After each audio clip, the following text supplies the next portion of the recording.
আসসালামু আলাইকুম, আপনারা কেমন আছেন? আপনারা অবশ্যই ভালো আছেন, এটা আমি ভালো করে জানি। গাইস, তো আমাদের গরু জবাই হয়ে গিয়েছে, এই যে দেখেন। আর আমার আব্বু আম্মু নিচে মানুষকে দিচ্ছে, দিয়ে থাকলে আর আমরা আনবো। গাইস, এই কয়টা আনছে, যেটা বট মাংস।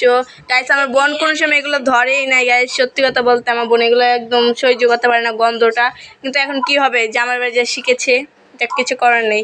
নিজের কাজ করতে হইব, খাইতে হইলে করাই লাগবে। এই যে বট গাইস দেখেন, ফ্রেশ বট গাইস, ফ্রেশ না, দেখেন ময়লা। এগুলা পরিষ্কার করা লাগবে, পরিষ্কার।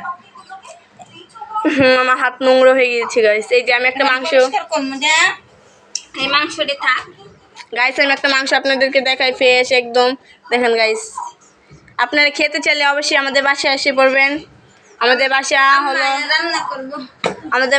নরসিংদী। আমি এখন এগুলা পরিষ্কার করব। আমি হলো কাজের বুয়া। গাইস, এটা কোনো কথা? আমার বোন বলে বলে কাজের বুয়া, এটা কোনো কথা? এখন তো গাইস, এই যে দেখেন। আচ্ছা যা গাইস, আসসালামু আলাইকুম, tata, bye bye, see you.